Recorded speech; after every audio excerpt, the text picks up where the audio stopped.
의사가 된 첫날, 한 선배 의사가 조용히 이런 말을 했습니다. 우리가 이 일을 하는 건 선택이 아니야. 끌려온 거야. 그때는 그 말이 이해가 안 됐습니다.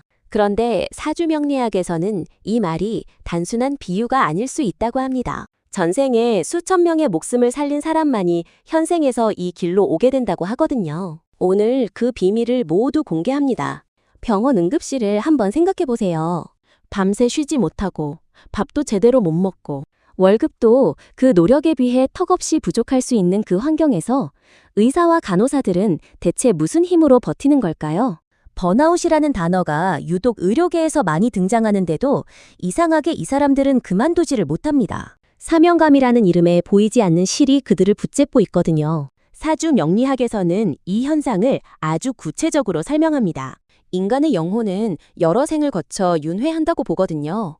그리고 전생에서 쌓아온 업과 공덕이 현생의 사주팔자에 고스란히 기록된다고 합니다. 의료직에 종사하는 사람들의 사주에는 공통적으로 나타나는 특징이 있는데 오늘 그것을 하나씩 풀어드리겠습니다. 먼저 사주에서 의료인을 나타내는 핵심 기운부터 알아야 합니다.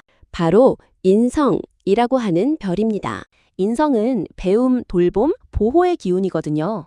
이 기운이 강한 사람은 남을 돌보는 일에서 자연스러운 만족감을 얻습니다. 강제로 하는 게 아니라 그냥 본능적으로 그렇게 되는 겁니다. 여기에 식신, 식선이라는 기운이 함께 있으면 더욱 흥미로운 구조가 됩니다. 식신은 베푸는 기운이거든요. 자기 것을 나눠주는 데서 기쁨을 느끼는 성향이죠. 의사가 밤을 새우면서도 환자를 돌볼 때 보람을 느끼는 이유가 바로 식신의 힘입니다. 받는 것보다 주는 것이 더 자연스러운 영혼들이에요. 그렇다면 전생과는 어떻게 연결될까요? 잠깐 여기서 중요한 이야기를 드려야 합니다. 사주 명리학에서는 현생의 강한 직업적 사명감을 전생의 업으로 봅니다. 업이라는 건 나쁜 뜻만 있는 게 아닙니다. 전생에서 강하게 쌓아온 경험이 현생에서도 자연스럽게 이어진다는 뜻이거든요. 수천 명의 목숨을 살렸던 기억.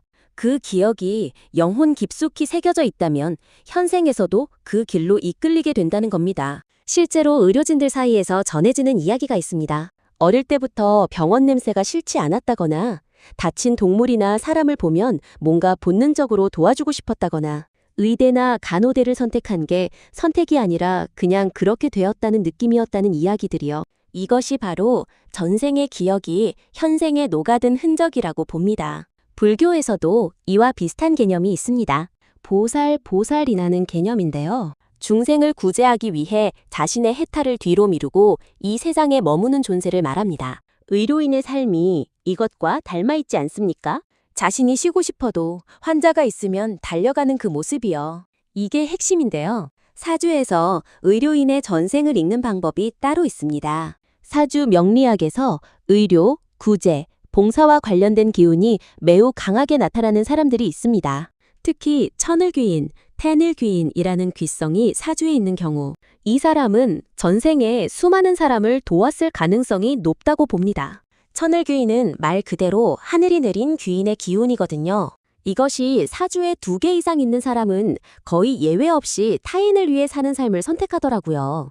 또한 사주에서 관사를 인성이 제어하는 구조가 보이는 경우 이는 극도로 힘든 상황에서도 사람을 지키는 능력을 타고났다는 신호로 읽힙니다. 전쟁터, 재난 현장, 전염병 창궐 시기 이런 극한 상황에서 의료진의 역할을 생각해 보세요. 바로 이 사주 구조와 맞아떨어집니다. 잠깐 여기서 놀라운 사실이 있습니다. 역사적으로 의료가 발전하던 격동의 시대를 생각해보면 수많은 생명이 오가는 시절이었습니다. 한국의 경우 일제강점기, 한국전쟁, 그리고 근대화 시기까지 수많은 의료인들이 목숨을 걸고 사람들을 살렸습니다. 사주 명리학적으로 보면 그 시대의 의료로 공덕을 쌓은 영혼들이 현생에 다시 의료인으로 돌아온 것이라 해석할 수 있거든요. 현재 한국의 의사, 간호사 중에 상당수가 사주팔자를 봤을 때 매우 강한 구제살, 즉 남을 구하는 기운을 가지고 있다고 합니다.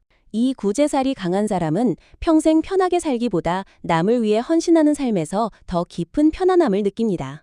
이상하게 들리시나요? 하지만 주변의 의료인들을 떠올려 보시면 고개가 끄덕여지실 겁니다. 그렇다면 왜 의료인들은 번아웃이 오면서도 그만두지 못할까요?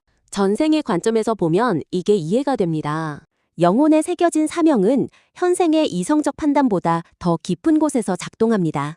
그만두려고 마음먹어도 환자 얼굴이 떠오르고 퇴직하고 나서도 다시 돌아오고 싶어지는 이유가 여기에 있거든요.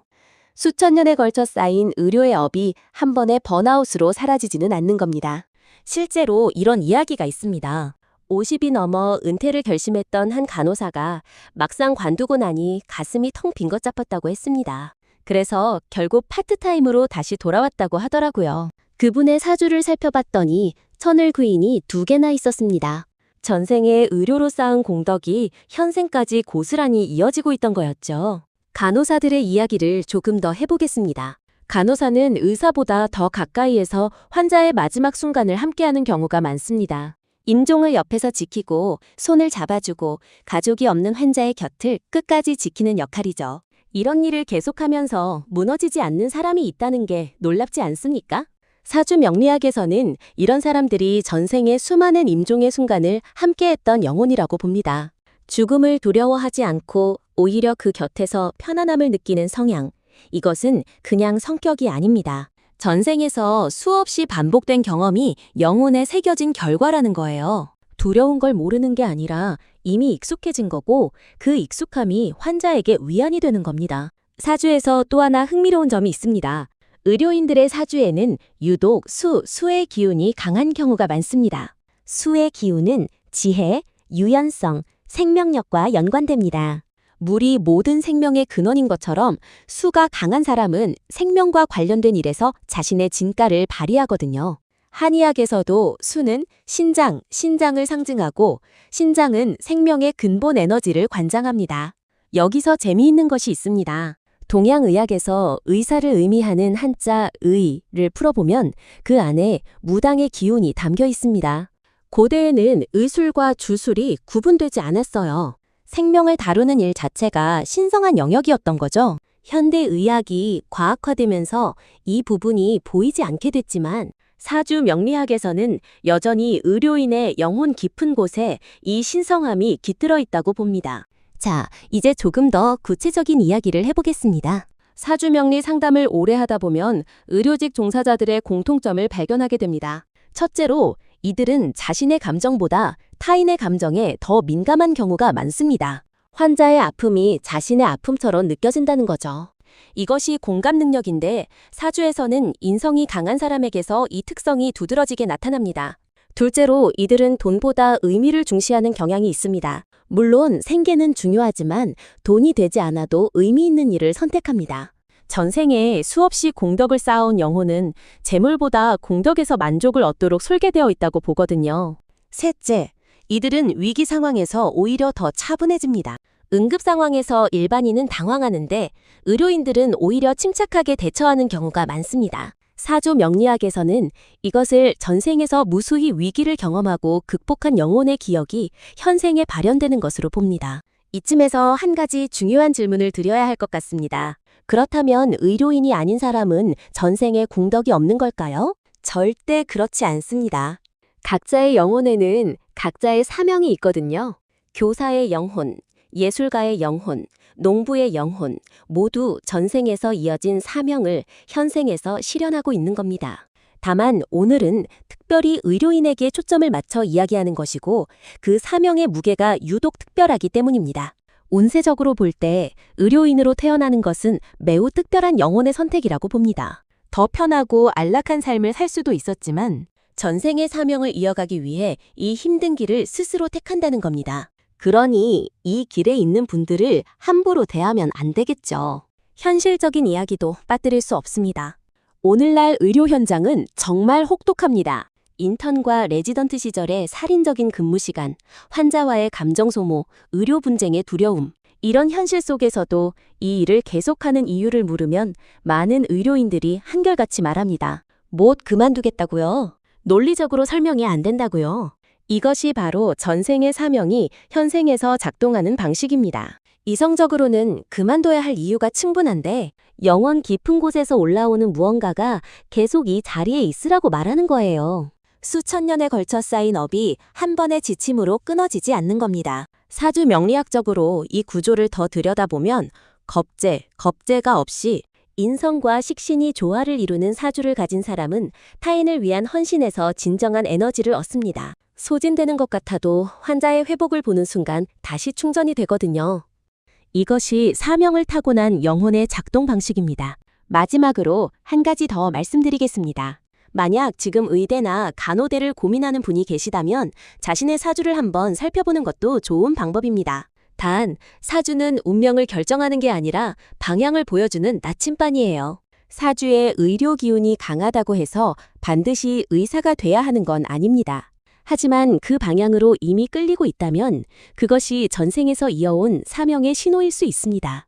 반대로 의료 현장에서 지쳐있는 분들께도 말씀드리고 싶습니다. 지금 이 힘든 순간이 우연이 아닐 수 있습니다. 전생에 수천 명을 살린 영혼만이 감당할 수 있는 무게를 지금 당신이 지고 있는 거예요. 그 무게 자체가 사명의 증거이기도 합니다. 자, 오늘 이야기를 정리해드리겠습니다. 의료인들이 유독 강한 사명감을 느끼는 이유는 사주 명리학적으로 충분히 설명이 됩니다. 인성과 식신이 강한 사주, 천을 귀인과 구제살의 존재, 수의 기운이 강한 구조. 이 모든 것이 전생에서 수천 명을 살려온 영혼의 현생 설계도입니다. 그리고 그 사명감이라는 보이지 않는 실이 번아웃이 와도 힘들어도 지쳐도 그들을 환자 곁에 머물게 만드는 겁니다. 이것은 의지의 문제가 아닙니다. 영혼의 기억이고 전생에서 이어져 온 약속이거든요. 오늘 이 영상을 보신 분들 중에 의료인 가족이 계시다면 오늘 저녁 감사하다는 말 한마디 건네보시는 건 어떨까요? 그들은 아마 전생에도, 현생에도, 그리고 다음 생에도 누군가를 살리고 있을 테니까요.